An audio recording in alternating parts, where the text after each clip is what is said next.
People, we're back in Portsmouth, and this week we've got Cindy Gilmore, a managing director in the domestic abuse sector. So I'm somebody that's really interested and passionate to people being able to live freely and safely. That's always the focus of my work.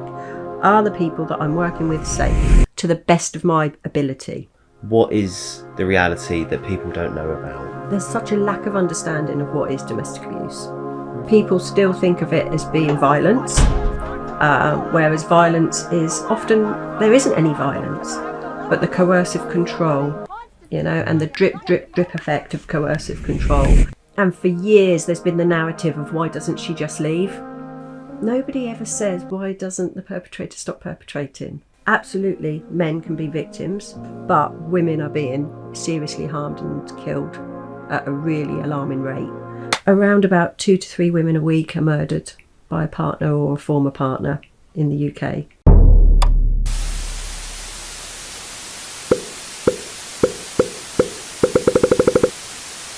It is something. So yeah, Cindy, hello. Hello. Thank you for being a guest on the show. Thank you for having me. Yeah, no, I'm really excited for this one. And so I think, you're the first person in the brand new year. The first person in this year. How about that? Chuff, 2025 starting it off. Yeah, here we go. Starting off with a bang. So, okay, cool. So a little tradition I have in this show is I don't give you an introduction. I just like to give it straight over to you. So, in a nutshell, who is Cindy Gilmore? Oh, wow. Who am I? So, that's a really good question, isn't it? Because my mind immediately goes to, I'm a mum. Yeah, I'm here to talk about my profession, but my mind automatically goes to I'm a mum. Now, my children are adults. They're 25 and 27. But I guess I'll always define myself as a mum. That's my first thing. And then, I have this other part of me, if you like, that is my professional side. And my professional side, who am I? So I've got business. So I'm a director of my own business, Bright Moon, training, coaching and consultancy. I thought I'd make something that really slipped off the tongue very easily. So I'm somebody that's really, the phrase, I'm really passionate. People say that a lot, don't they? But I am really interested and passionate and committed, if you like, to people being able to live freely and safely. Both within their communities and in their relationships. So my business is predominantly around sort of safeguarding and with a real focus on domestic abuse. Okay. So I've worked in domestic abuse services for many years, which is where that interest and that passion comes from. Previous to that, going back to why I always say I'm a mum, I guess, I trained as a nursery nurse. Yeah. So when I was 16, I went to college and trained as a nursery nurse. So I know lots about the care of children, development of children. And I guess that feeds into the safeguarding, part of family life. If you're living in a home where there's domestic abuse, it's going to impact your development, going to impact your growth, potentially impact your lifelong outcomes for a child. So that's where they merge. Yeah, me as a mum, me as a nursery nurse, and me as my running my business around domestic abuse. Amazing. So yeah, that's me, I guess, in a nutshell. Yeah, I'm also, I've also got all those other parts of being a wife and a friend and a daughter and a sister and all of those parts. We are all made up of so many parts, aren't we? But yeah, if people ask who I am, I tend to go with being a parent and my business side. Okay. Interesting. It's an interesting one, that. So just one thing really stood out to me there was you want people to live freely and safely.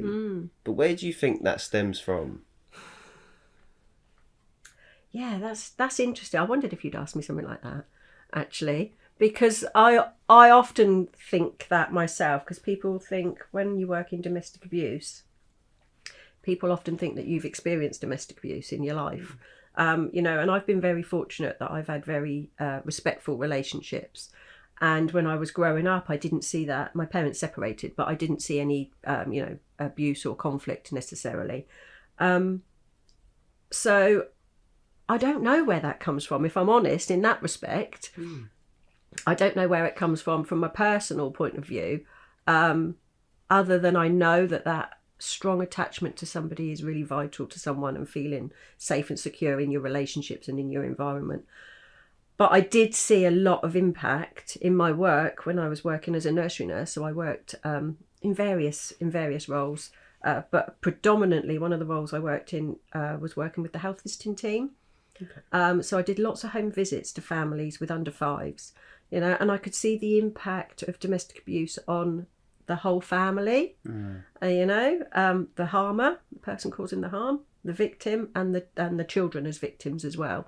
So I could see the impact it was having. So I guess that's where it came from, that real understanding of what coercive control is like, what it must feel like to live in a home where there's coercive control.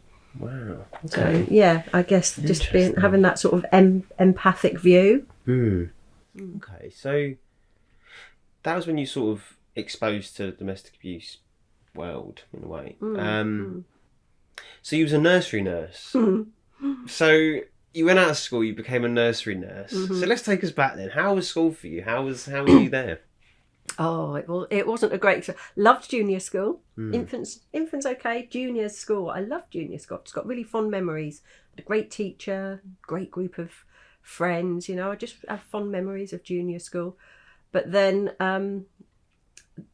the schools had this really great idea that when you got to secondary school, they'll send the girls to a girls' school and they'll send the boys to a boys' school, which changes the dynamics. Really? Yeah, and I didn't really enjoy secondary school. You know, I was bullied. It just wasn't a great experience. You know, I did okay. Got my O levels. That's how long ago it was. Got my O levels. Did okay, but I was glad to leave. Yeah. Okay, so you went into being a nursery nurse. So, okay then. So you're doing this. You're exposed to domestic abuse. When was that moment that you thought, that's what I want to do? I don't know. When do we ever really get that moment? You know, it was a bit of a process, I guess, a very slow process. So, you know, when I first qualified as a nursery nurse, I actually went to Butlins and worked a summer season at Butlins. And that's where I met my first husband. Settled down, this was in Somerset, settled down, had my children. And then when our relationship came to an end, that's when I moved back to Southampton. And that's when I became more exposed to the impact of family. So before that, I was working in a school. Okay, so I was just seeing the children, not really having that insight into family life in the same way. So when I came back to Southampton, that's when I started to work in the community. And my focus became more family work rather than just working directly with children. And I guess that's when I started to see the impact. So, you know, when I thought, when this is what I want to do, I don't know. I really don't know. I wanted to do my Cert Ed, okay, so certificate in education, because I was delivering parenting programs and I was really liking that sort of teaching environment. I don't like the word teaching, it was more facilitating environment. So I wanted to do my Cert Ed. So I was looking around for some teaching hours, because you have to have these teaching hours. And this tells you how long ago it was. It was an advert in an Echo, in the Echo, a little tiny advert. You know, they don't advertise jobs in Echoes anymore, do they? And it just said group leaders wanted, no other information. And I thought, oh, that might be some teaching hours. And that's how I took the leap from working with families into domestic abuse, because it was delivering the domestic abuse perpetrator program. Wow. And it was sessional work, one evening a week. And that's where I guess that's where it started to develop and evolve. Yeah. And I did that job for many years alongside my other job, you know, family work. I did that job for many years before I then went into doing this work full time. So just sort of 1 or 2 evenings a week, gaining the skills and the knowledge of domestic abuse through working on the behaviour change programs with the person causing the harm, the perpetrator.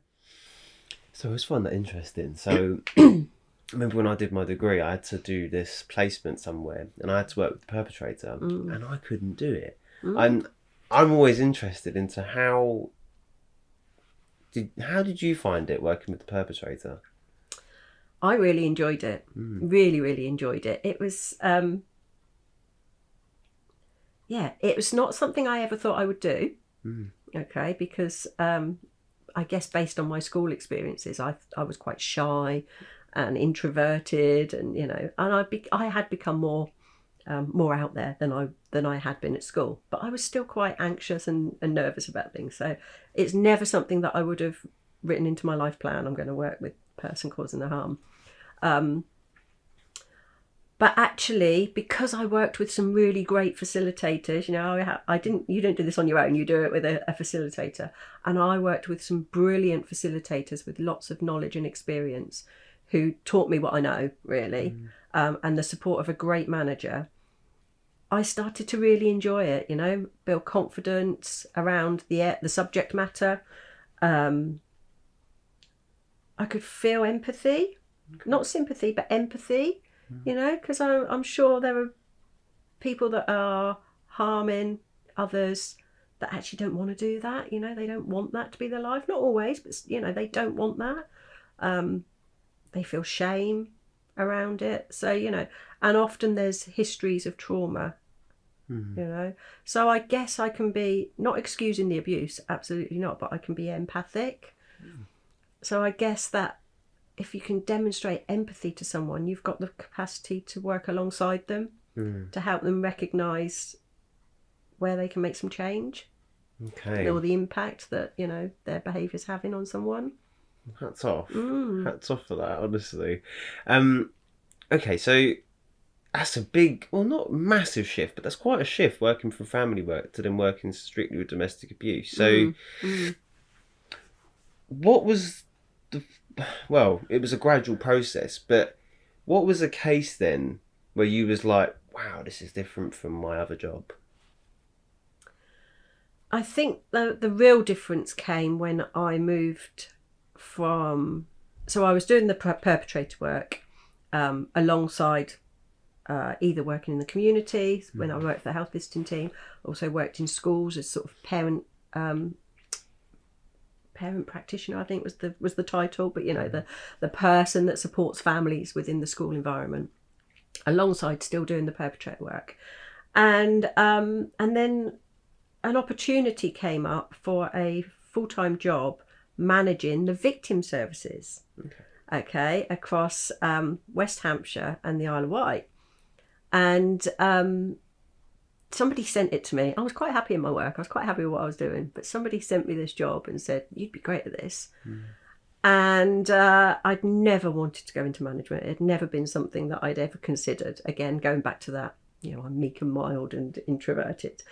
But I applied, and I don't know how, but I got the job. Yeah.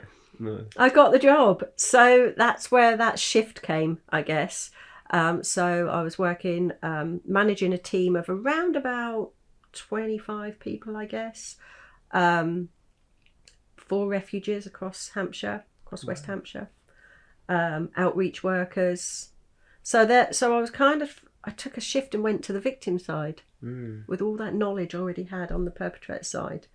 So I forgot what the question was, but it was something about that shift, wasn't it? From one to the other. Yeah, like how was that? Yeah, literally that. Like how was that sort of working in one role and then going into this role? So my question then, leading into it, is like, what is the reality then? Because people only hear what they hear in the news or a newspaper, but from someone who's been in that sector, what is the reality that people don't know about? Oh, that's a big one. I think one of the biggest things is there's such a lack of understanding of what is domestic abuse. Yeah, people still think of it as being violence, whereas violence is often, there isn't any violence, but the coercive control, and the drip, drip, drip effect of coercive control and the impact that has on a person's capacity to live freely and safely, that I said earlier. I think if people really could understand coercive control, they would really begin to understand domestic abuse. And for years, there's been the narrative of, why doesn't she just leave? Yeah, that's what people say. If that happened to me, I'd just leave. Why doesn't she just leave? Nobody ever says, why doesn't the perpetrator stop perpetrating? Why doesn't, and I'm going to use the terms him and her here because it's gendered, it is a more gendered crime. Absolutely, men can be victims. Absolutely, we know that, especially when we're thinking about sort of coercive control. But women are being seriously harmed and killed at a really alarming rate. So that's why I use those terms of male and female when I'm thinking about the victim and the perpetrator. So people will say, why doesn't she leave? They won't say, why doesn't he stop? And that narrative is beginning to shift, but very, very slowly. You know, the government have brought in the domestic abuse bill, perpetrator strategy. You know, the focus is going to be on the perpetrator, because actually we can do as much as we can around keeping people safe, moving women and children into refuge. But the perpetrator will move on to another family, or the abuse will continue and the relationship ends. You know, that coercive control is, what's the word? I don't even know how I can describe it. You know, it's almost like a virus. Yeah. So yeah, if that's what for me, something that I wish everybody understood, coercive control, because they could show, again, I'll talk about empathy, show more empathy for the victim instead of why doesn't she leave, you know, and putting all the blame and all the responsibility on the victim to make a change. Yeah, that's massive. So, like, as an example of coercive control, could you give us an example? Well, it's nuanced. It's very nuanced. So I can give an example of somebody once said to me, they'd been married for a long time, been married for about 20 years, and this woman had made a bacon sandwich for her husband, put it on the table, and he said, "What's that?" "Bacon sandwich." "You know I like my sandwiches cut in triangles, not squares." And they've been married for 20 years. So had that ever been an issue? We don't know. What was going to happen the next, and that actually, you know, that escalated into verbal abuse, name calling, put downs, humiliation. What's going to happen the next time that she makes a bacon sandwich? How will she cut that sandwich? Will it be right next time? Yeah. Now that's just a tiny example, but if you can imagine what a life like that is like, the perpetrator has got the rule book to the relationship. You don't know the rules, so you don't know what way the sandwich has got to be cut, or how hot the tea and coffee's got to be, or what cereal you've got to buy this week. Yeah, you don't know those rules, and those rules keep changing as well. So today you cut the sandwiches that way and it's fine. Tomorrow you cut them that way and it's not. So that's what coercive control is like, to live where you don't really know if what you're doing is going to be part of the rules today. Yeah, there was a women's aid campaign many years ago, a poster campaign that had a sofa. And it had, at the top of the poster was the cushion was that end, and then on the bottom the cushion was that end, and it said, which one's right? And it said, you'll never know, because somebody could come in and the cushion could be on the wrong side, and there could be a consequence to that. So, you know, it's hard to describe coercive control really, but hopefully that gives you a little bit of an insight as to what it might feel like to be constantly trying to manage that, trying to keep yourself safe, trying to keep your children safe, when actually you don't know what cereal you should be buying at the supermarket. You don't know how you should be cutting sandwiches. You don't know where you should be putting the cushion. No, it really paints a picture. So, as you worked with the perpetrator for many years, and you worked in the victim side for many years, what would you say, are there any common personality traits of the perpetrator that you've seen over the years? Yeah, this is really interesting. And actually, I was saying to you earlier that I've just started to do a master's in domestic and sexual violence. And the first module has been around the theory, around the causation of domestic abuse. So I've been reading quite widely about this and looking into it. You know, and there is no one theory. There's no one theory that can say that is why perpetrators do what they do. But there is some commonalities. Childhood trauma, yeah. There are children that have been exposed to domestic abuse or were exposed to trauma, that then carry some of that behaviours through to adulthood. That sort of learned behaviour as well around that social learning theory, where what you see is what you do. Now, if that was the theory, everybody that witnessed would then go on to emulate that in their relationships, and we know that that's not the case. Okay, because there are a lot of adults that had trauma in childhood that aren't using abuse in their relationships. So that's one of those kind of links, that's there. The other one is this the more social kind of theory around patriarchy and misogyny, and the way that we socialise our boys as opposed to how we socialise our girls. So that sense of entitlement, that men are more important than girls, can lead to some of that that behaviour, that raised to believe that men are the ones that make the decisions. Yeah, so that's one of those commonalities. Drugs and alcohol, they're not a cause of domestic abuse, but they can sometimes be a factor. Yeah, because domestic abuse is about power and control generally. But there can sometimes be a factor around drug and alcohol abuse, but not always. So there is no real commonality. There are lots of commonalities, if you like. And every individual is different. Everyone's had a different life experience, haven't they? Even if you've had the same experience, you've experienced it differently. So, yeah. So hard to say around commonalities, really. That's understandable. And there are many more. I've just mentioned a couple of sort of theories there, but there are many more as well. Wow. So, with domestic abuse then, it's psychological and physical. Would you say you've seen more of one than the other over the years? Or has there been a trend? Don't know that I've seen more of one than the other. Maybe the one that people feel more comfortable to talk about, actually. If you think about, asking somebody to talk about their use of abuse, it's big, isn't it? It's big.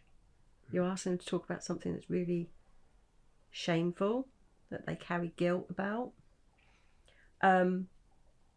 So actually, talking about something that they know is socially unacceptable, socially frowned upon, such as hitting a woman, hitting their partner, they may never admit to that in a group session, but they might feel more comfortable talking about something such as I call my partner names, because it can always be justified. We call each other names. Everybody uses verbal abuse from time to time. Everybody argues, don't they? So they can justify that use by having those conversations. They can justify that abuse until they're challenged on it. So they find it a little bit easier, maybe, to think about when we're looking at working with perpetrators. We're talking about taking them to a place of accountability.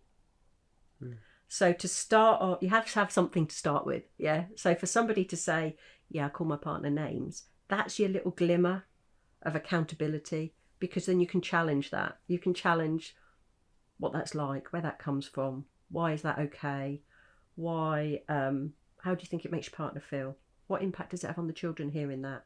You can challenge it from something that they find less challenging to admit to.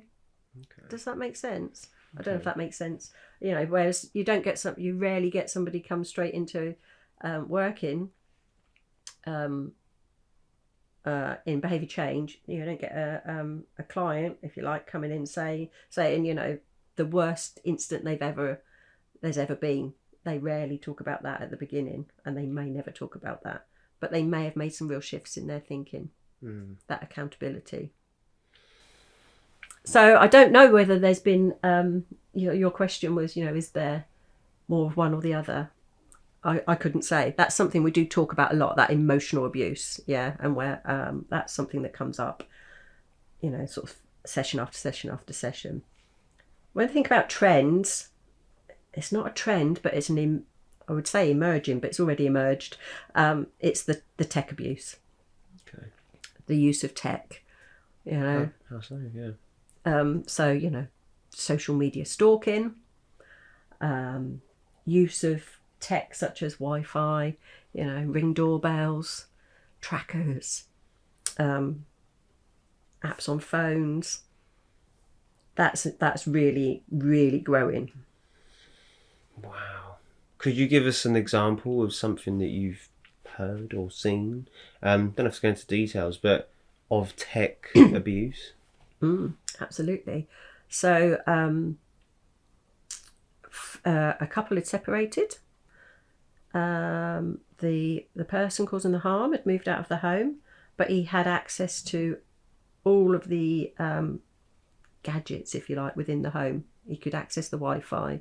You could access all the gadgets. And, we've got these fantastic smartphones, haven't we, with all these apps on. But you could actually turn the heating up and down from the app. He could turn the lights on and off from the app. And that's what he was doing. So it was a mother and a child in the house together. And this is what he was doing, was putting the heating up and down, turning the lights on and off, because he could still access it on the app.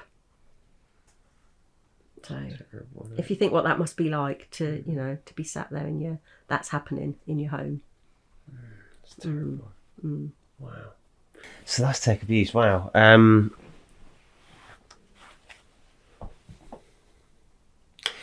So with domestic abuse, and your role, how do you get involved then? What's your role when it comes to domestic abuse?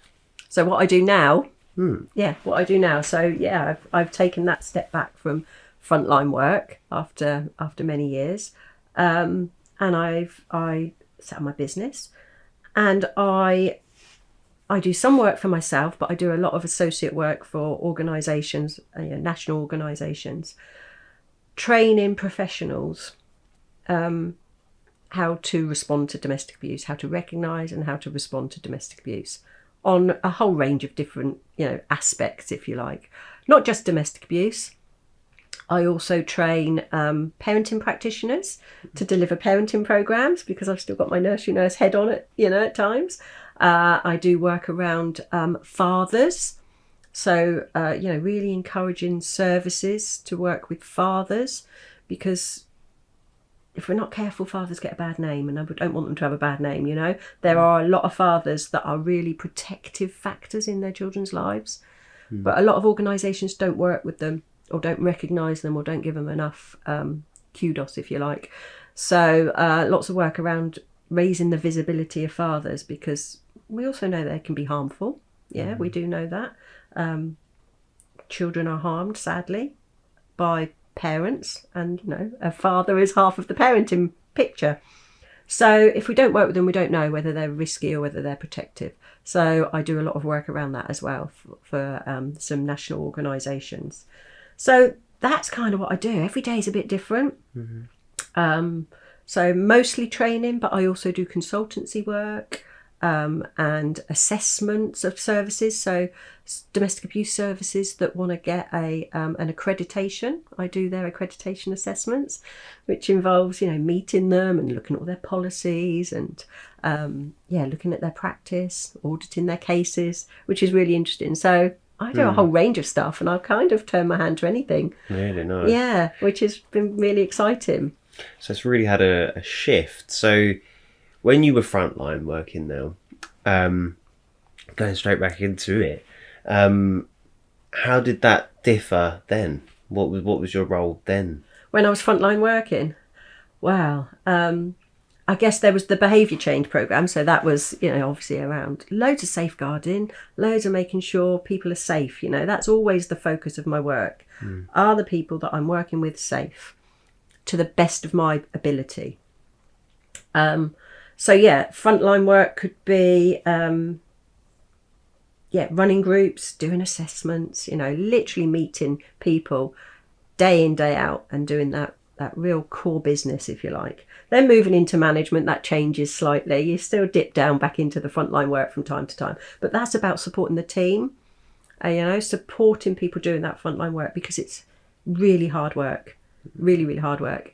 And lots of practitioners in the fields are exposed to other people's trauma, which can lead to what we call vicarious trauma. It can lead to burnout, compassion fatigue, and vicarious trauma. Very common in blue light services, so the ambulance and the police, and also domestic abuse services, because you are listening and absorbing people's trauma all the time. So if you want to avoid vicarious trauma, you have to be, really empathic towards your team. You have to give lots of support, individual support to people around that. So, because vicarious trauma basically means that the practitioner starts to experience the effects of the trauma themselves, as though they've been through it. Mm-hmm. So the sleeplessness, the flashbacks, they start to experience things like that belief that everything is bad in the world.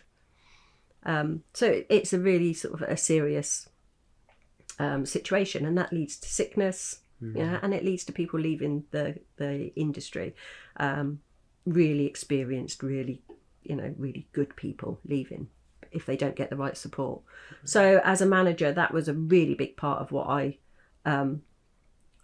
advocated, what I thought my role was. There was also the other stuff around data collection, and commissioners and meeting with other agencies and multi-agency work, again with that safety as the central focus. But for me, supporting the team to do the frontline work was really important, and keeping them well. Wow. So vicarious trauma and burnout, did you ever experience those? I experienced burnout. How could you talk us through what happened? Yeah, well, that was kind of what led me to start my own business. Really was, I'd managed a service all the way through lockdown, and it was hard. It was really, really hard. And I just reached the point where I was overwhelmed. We'd gone from a world where you met people face to face. You'd have a meeting in one part of Hampshire, and then you'd drive back to the office, so you had that downtime. Yeah, that processing time, which is so important. Whereas we were online, meeting after meeting after meeting after meeting, email after email after email after email. It was just overwhelming. And the service itself, the referrals increased dramatically. And there was no extra money, because there isn't. Domestic abuse services, they operate on a shoestring. They really do. So burnout. I was exhausted, truly exhausted. I felt emotional, tearful. It just wasn't a very pleasant place to be. And despite loving the work and loving the job, it wasn't what I wanted for my life, my work-life balance. So it was a big leap of faith, a very big leap of faith. I had one organisation that had offered me some associate work, and I just took the leap of faith. Wow. Well, never look back. No, not look back. But that I did have burnout. Absolutely, I was exhausted. Touched on there about lockdown. And for me, lockdown I always forget about lockdown, because I just put it to the back of my mind. It's probably trauma. But for you, obviously you left your job and you went to a new one, but how was lockdown for you, and how was domestic abuse during that time? You said it increased, but how? Well, referrals increased. I believe the domestic abuse was there. It just became more evident. Talking about it on the news, weren't they? And it did. I did feel that the profile was raised about domestic abuse. My dad started to, talk to me about my job, and sort of, it felt like he started to realise what I did, and sort of said, "Well, I'm really proud of what you do." And I'm like, "Thanks, Dad. I've only been doing it for 20 years."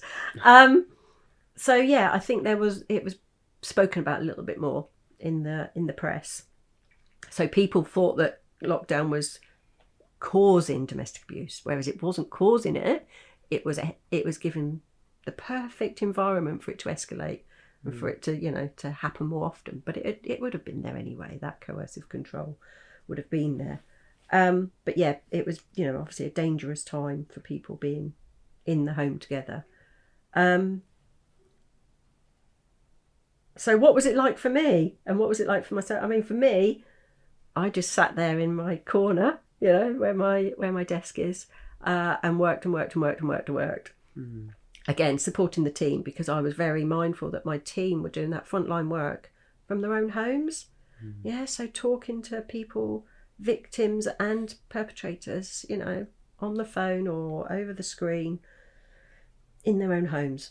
They, and they were saying it feels like that is just infiltrating my home life. So I was really mindful of looking after them and giving them as much support around that as possible. And we did get them back out to face-to-face work as soon as we could. So yeah, it was tough. Like I say, the referrals started to increase quite rapidly. And, staffing was, we increased our staff, so that increased my responsibilities with that as well.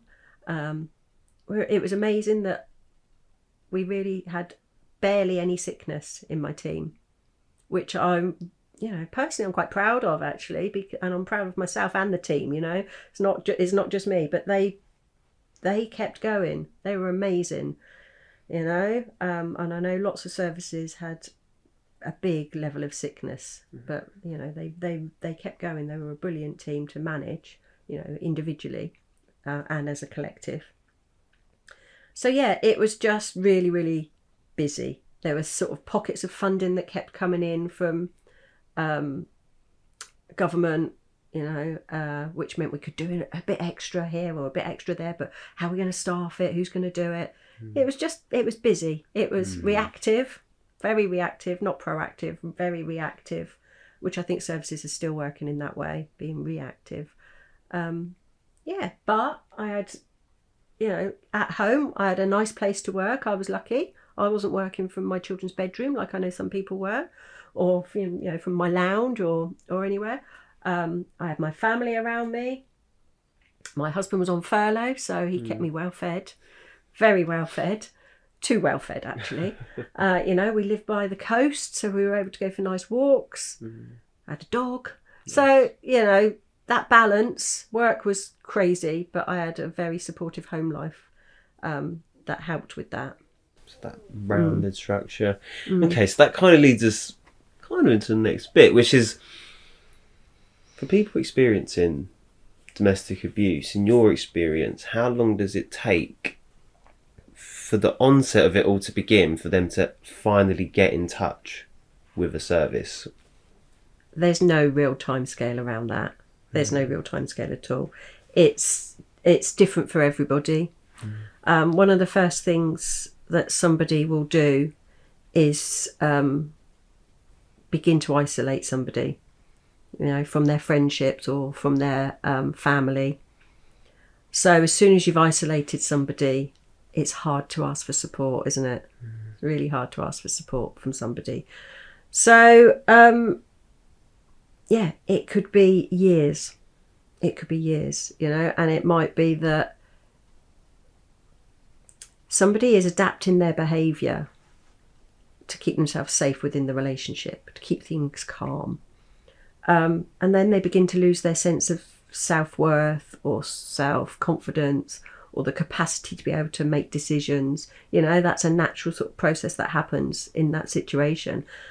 So then they don't really realise maybe that what they're experiencing is domestic abuse. So it can go on for many years for some people. Many years, and some people never think about making a change or getting support. Other people, it might be that there's been an incident where the police have been called or social care have become involved. So that sometimes is a motivator to ask for support, but not always. So it's very individualised. People that do ask for support, usually it's around 7 attempts before, you know, that support becomes sort of realistic and leads to change. People that go into refuge, you know, quite often return to the relationship, like I say, maybe up to 7 times before they break away from that relationship. So it can be, for some people, it can be a very long process. They can have been in the relationship for many years. Yeah, and if you think about somebody isolating you, you don't even know sources of support are out there. You know, you don't know how to access them. You don't know how to find them. Wow. So going deeper in there then, have you ever had a case where you've been dealing with someone, you've been dealing with a victim, you've been dealing with a perpetrator, and then it goes a bit too far and the perpetrator takes their life? No. Have you heard of any cases like that, or? I have heard of cases like that, yeah. I'm sure, you know, if you sort of, yeah, of course, lots of cases. There are lots of cases where the perpetrator can murder the victim, murder the whole family.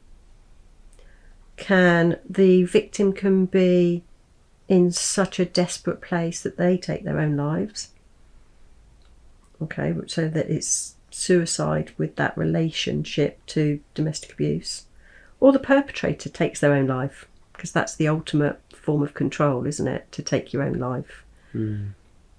So there are many cases, many documented cases, you know, and we know that around about 2 to 3 women a week are murdered by a partner or a former partner in the UK, which is a lot, isn't it?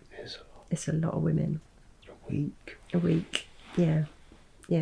And that's been a pretty, that statistic hasn't really changed over time either. Wow. For the course of your whole career? Wow. Yeah. Wow. Which is why it's so important. It's why I'm so passionate about it, you know. That's too many women dying. And that's just the ones where, you know, it's recorded as a domestic homicide, not the ones where suicide has been the factor. Wow. But that's changing. The way those are looked at now is changing. How so? Well, before we'd have what's called a domestic homicide review. So if somebody had died and there was domestic abuse, there'd be a review. And it's now, they're changing the term to domestic abuse related deaths, so that they can look at suicides within that. You know, and explore. What a review does is looks at who knew about this couple. Yeah, what did they know? What are the lessons that can be learned from this? You know, and there's been these reviews happening around domestic abuse related, around deaths, murders, but actually suicides. We know that a lot of suicidal cases, there's domestic abuse. So we want to kind of find out more. Find out more there, really. Wow. So this career or job, whatever, this career, wow, is one that you can't really separate from. You take it home with you, I'm guessing. So what is, there's probably many, but what's one case that really stuck with you or sticks with you to this day? Oh, I don't really think there is one. I think, you know, when I'm talking about things, I think it'll be snippets of certain ones really that stick with me. Oh, I remember that. That was, you know, very worrying. That was a scary time managing that case. But no one case in particular, snippets of everything. So I think when you say that about do you take it home with you, certainly when I was frontline and certainly during lockdown, it was very hard to separate. But I've always been very good about looking after myself away from work as well. So there were, you know, if I think about families, you know, because that's what I take with me generally is a family or a child or, you know, one particular person. And I can probably count on one hand the ones that I've come home and thought, oh, I can't let go of that. That's really hard to let go of, you know. And my husband knows I tend to go and have a bath with a glass of wine, lock the door, have a cry, and feel okay about it because, have I done everything I can do? Am I working with all the right agencies to do what I can do? So yeah, I'm quite good at separating it, but there have been times when it's been harder. Yeah, so I haven't really got one particular case. There are sort of several cases, and certainly children that I think about. I wonder how that little one's doing now. I know what was going on there. I know what I did. I know what my part was in that. Yeah, I did have a case where I'd worked with somebody through my work in a school. And she had disclosed domestic abuse to me, and I'd done a lot of work with her in that role. And then I left that role, went off to work in the perpetrator service. And then when I managed the victim service, she knocked on the door of the refuge because she'd broken free of the relationship. It was a couple of years, been through a process, and was now setting up a support group, and she wanted to work in conjunction with the refuge. And she came in, and it was somebody that I didn't think I'd see again, but I know that it was one of those families. I thought, I hope they're doing okay. And she came in. We both got a bit emotional. She said, what you did for me changed my life. And I was like, well, no, actually what you did for yourself changed your life. I was just right place, right time. It was what you did for yourself that changed your life. But, she was able to tell me that she was now in a happy relationship. She had a safe home for her children, and she wanted to empower other women. She wanted to set up a support group. So that's a family that sticks with me because I got to see the outcome. You don't always get to see the outcome. And that can be, one of those things that you have to accept and might never know what happens. Really? Here. Could you give us an insight into what kind of things that person, any person, was experiencing, like the snippets, just so the viewers or myself can actually get a clear image? Oh. Well, when I was working with her, the relationship had ended, so there was no daily in the home risk, I guess is the words I'm looking for. But there was ongoing impacts on the children. So the children were all suffering from trauma, and there were things such as behaviour issues, nightmares, bedwetting, those kind of issues were going on. There was ongoing abuse through the court system, around money and around child contact. So that was still happening. So at that time, there was still a lot of stuff that was, although the relationship had ended, there was still a lot of post-separation abuse happening. And those long-term impacts on the children were there, They were living in an overcrowded house. So I helped with writing to housing to see if they could get a bigger house, because the children needed their space to be able to recover. And they were all crammed into one bedroom, and they were ranging from 5 to 14, I think. They were 5, maybe 5, 7, 14, I can't remember exactly. Right. But they needed their space to be able to recover. Mum needed support to manage all their different traumas and all the different ways they were responding. Mum needed legal support around the court system. There was a lot. Children had some play therapy, to help them with their trauma. So they'd experienced a lot of coercive control. There had been some physical abuse, but a lot of coercive control, lots of financial abuse. So not having access to money to be able to buy essentials. Wow. So it can really range. Wow. Okay, so bringing us back to the current day then. So that was your past career. Now you're doing your own thing. So you're enjoying what you're doing your own thing. So what are we to expect next?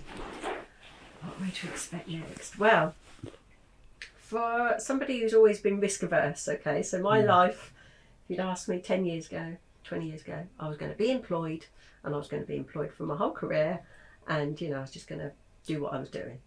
And then I took that leap and set up my own business, which has been one of the best things I've ever done. So why not set up a second business? So I've gone into partnership with somebody that I've met through my work, and we've set up a partnership. It's called the I'm Here Champions Network, and what we're aiming to do is create domestic abuse champions in as many different and varied organisations as possible. Because you asked me earlier on, what would I like people to know? I want people to know about domestic abuse. I want everybody to know, because you never know when something you do can make a real difference to somebody. And we know that the workplace can be a place of safety for a lot of people. So we're passionate about creating domestic abuse champions in all types of organisations. So we're relatively new. We've done a couple of pieces of work. We did some work with Paragon Bank. So we trained some people in Paragon Bank to be domestic abuse champions. And we've done some work with a local domestic abuse organisation. They wanted us to write a programme for them to deliver into their community so that they can create community champions. So we did that. So that's the next thing. Continuing with my Bright Moon stuff, which is the training and the consultancy for some other organisations. But on the other hand, building my own network with Helena of bringing domestic abuse awareness into all organisations. I really want to get into the construction industry, for instance. So if they can recognise the support that they can offer to somebody within their workplace, either as a perpetrator or as a victim, how can you help to keep people safe? What support might a person need during their working day if they're experiencing domestic abuse? How might you even know that? How might you open that conversation up? How are you going to respond empathically? How are you going to make sure you're safeguarding if there are safeguarding concerns, especially if there's children in the home? How are you going to make sure that that's dealt with within the confines of confidentiality? So I want to train everybody. I want everybody to have some knowledge of and awareness of what domestic abuse is, and be able to respond to it, and be able to respond empathically. Again, that word empathically is a big word for me, and with kindness, and be able to signpost to the right place, because it's not about making people domestic abuse experts. It's about giving them the power to respond to somebody without colluding. Because it can be very easy to say to somebody, oh yeah, I would have said that if that had happened in my relationship. You're colluding. Whereas actually to say to somebody, do you know, that doesn't sound right. That doesn't sound very fair. That's a big thing for someone to say that to someone, isn't it? But for somebody to be able to do that, open that conversation, and then potentially signpost is, that's my mission. That's my next mission. Bold. But I'm not doing it on my own, Still. I'm doing it with Helena, but also there's a whole community of people doing what I do. My LinkedIn community is growing all the time, and there's a lot of people doing what I do, because there's a lot to do. Amazing. There is a lot to do. Well, I do take my hat off to you, and I honestly take my hat off to what you're doing and what you've done. And I look forward to seeing what happens next. Thank you. And again, thank you for being a guest on the first part of the show. You're Thank welcome. you. Thank you. Happy 2025, everyone. Happy New Year. Nice. All right.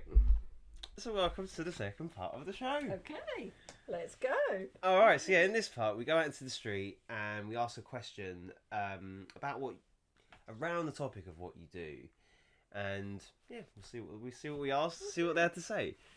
Okay, so let's put a bit of brightness up. Okay, it's not meant to happen like that. There we go. Okay, great. And one,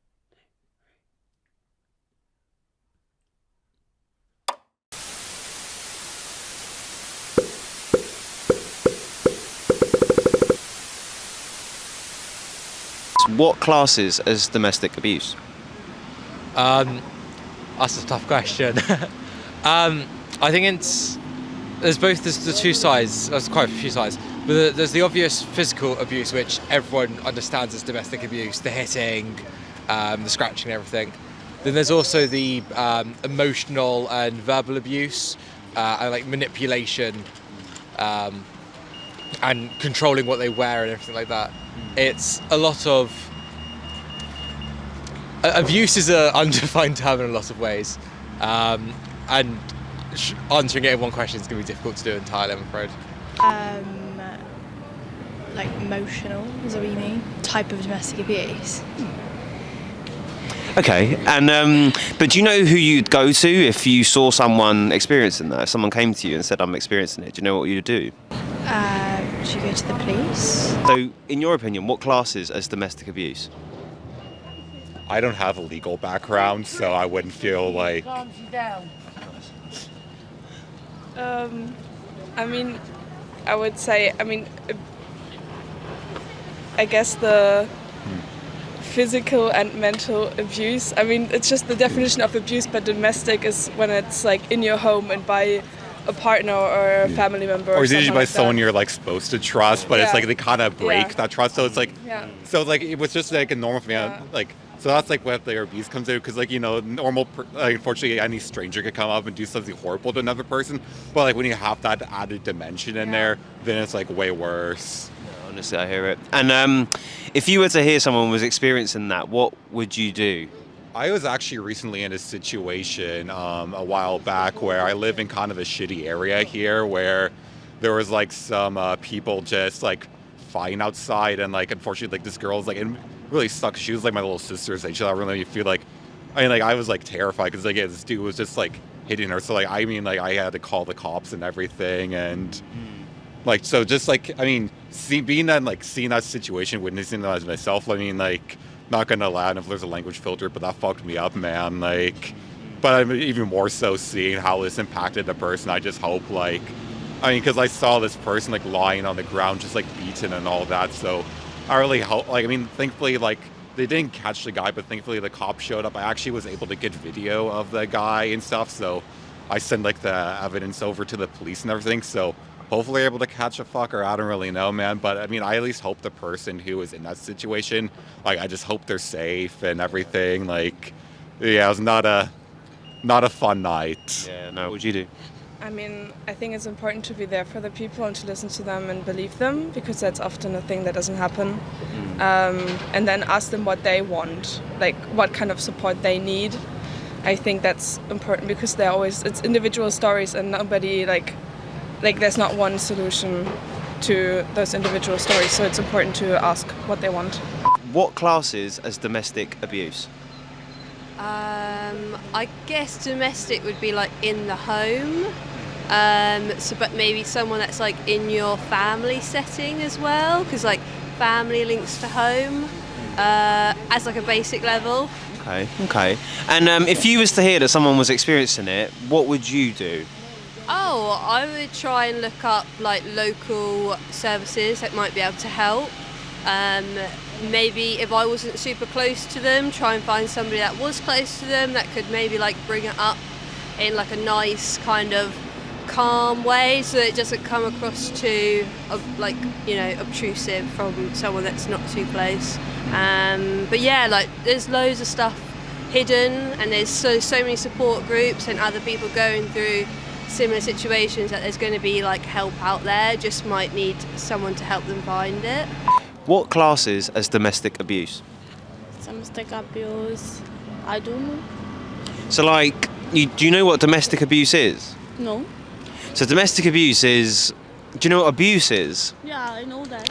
In the home. So when couples or family members or something abuse within the home, behind closed doors. So do you know what classes is that? I don't know about that. I didn't get any abuses. I did not hear about that. So I don't know. What is classed as domestic abuse? Domestic abuse is any dispute between two people, and it can go from verbal to physical abuse, and it can happen between any gender. So yeah, that's what I'd class about. That's what I'd say domestic abuse is. Okay. And if someone close to you was experiencing that, what would you do? I try to alert the authorities in a discreet manner, which basically ensures that obviously the victim as well as the people involved. Obviously, domestic abuse happens in many ways that can impact a lot of people. So, yeah, I try and report it to the police. Obviously, try and get them away as quickly as possible from that situation they're in, and hope for the best. Cool. Cool. So that was the question. What were your thoughts? Well, mixed thoughts, but good to know that there's a lot of people out there that have got some insight, and some good responses there around. I'd ask the victim what they want. That's really important, you know. Not launching in with your own solutions to somebody's situation. So that was really, that was a really great response really there. But then understanding there's other times when you do need a great response, you need to be very proactive. That guy saying that he called the police, and videoed the perpetrator and helped that girl who'd been beaten, that's what we need. We need people that are willing to be involved. The bystander effect. We do need people that are willing to be involved, which was really interesting when he was the guy that said, I don't have a legal background, I don't know. And then actually gave a great example of how he'd supported somebody in that real keeping safe moment. He also said how it had impacted him, which is important. Again, like I was saying in my, in the first part of this chat about the impact on the individuals that are the professionals or the helping person or the person that ends up being involved. Really important that we don't forget that. Lots of people seem to have an understanding that there's that emotional aspect and not just the violence. That's been a long time coming. I've used the phrase domestic abuse probably for around 20 years now, but it's lots of people still call it domestic violence. Wow. So moving on is brilliant. It's good to hear that. There was the guy that said it's a dispute between two people. It's more than a dispute, and there's usually an imbalance of power. One person's more fearful of the other. One person is more in control. So if we're not careful, it can look like we're not. We're just saying it's a dispute. It's more than a dispute, definitely. But then he then went on and had a great explanation of some of the support he would give if necessary. I think I was, it feels like the message is getting out there.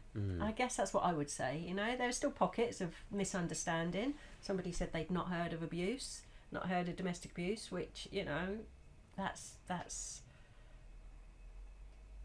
I was going to say it's a shame if they haven't, but I would say actually it's surprising that somebody hasn't, because it's spoken about everywhere. We do work in schools now, so I think it's unusual that somebody might never have heard of it, but they might not know what it is. They might not be able to define it.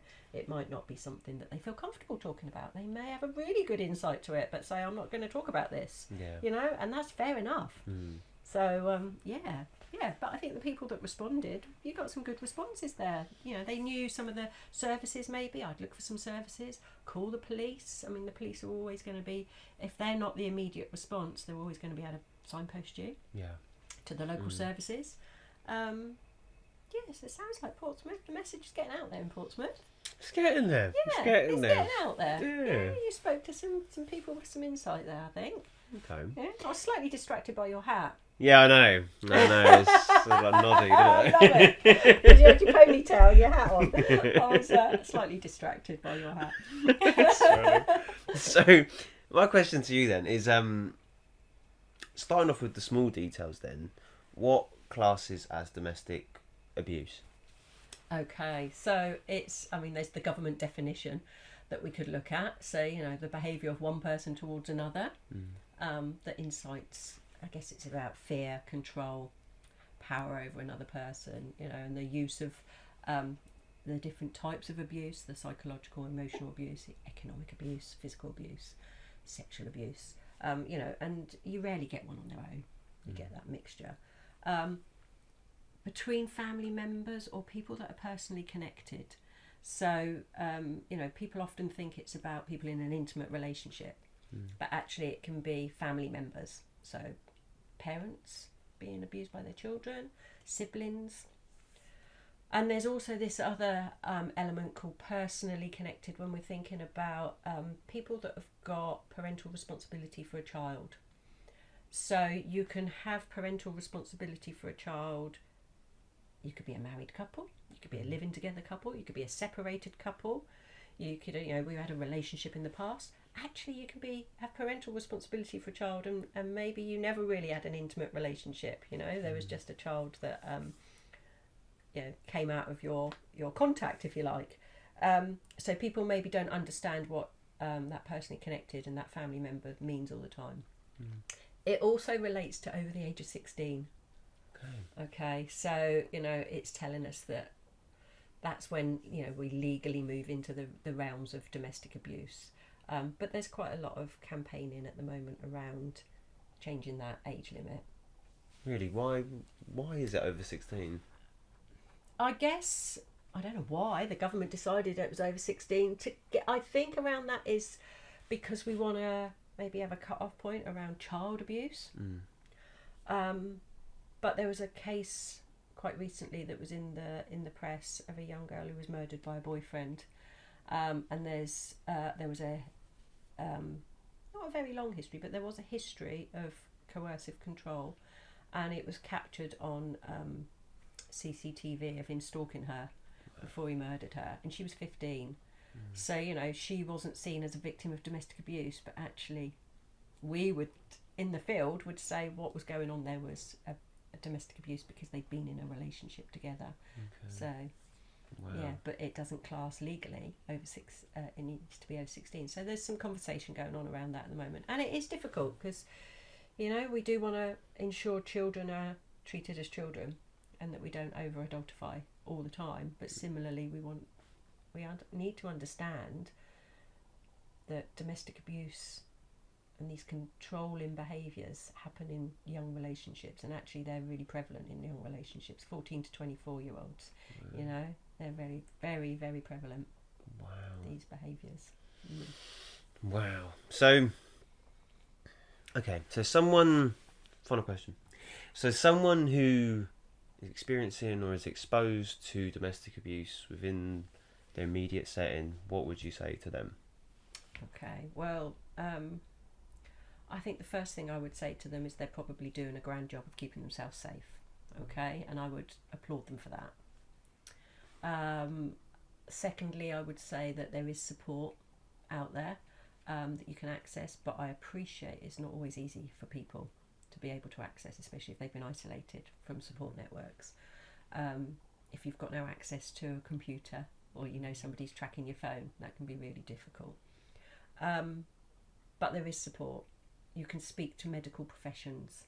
If you go to the doctor, you can go into pharmacies and ask for it's not ask for Annie, isn't it? Ask for Annie, and somebody will know that you want some support, and they will be able to take you to a safe place to have a conversation. You can ring the police. You can do 999 followed by 55. Okay, so if you can call the police but you can't talk, 999 followed by 55, they know that you need support at that moment in time, and they can find you. Like I say, if you've got access, you can Google local support services, and they will do their very best to make contact with you in a safe way. Okay, so sometimes it's when somebody's at work. So employers, if somebody needs time to make phone calls or search out services when they're at work, that might be the only safe time they've got. So look at who you have got as a support network around you, even if you've been very isolated. What else would I say to somebody? I would probably say, we believe you, I believe you, I believe what's happening, and with support things can get better. Yeah. Wow, Cindy, there it is. So, thank you. So, any final words on the video?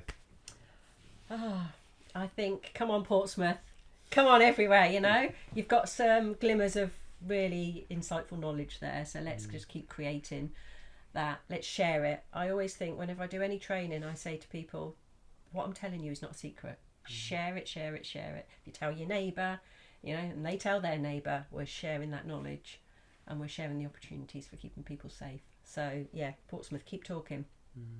Amazing. Well, Cindy, thank you again for Thank you. being a guest on the show. It's been a pleasure. Thank you. It's been fab. Amazing. Okay. And again, I'm looking forward to seeing what happens next. Me too.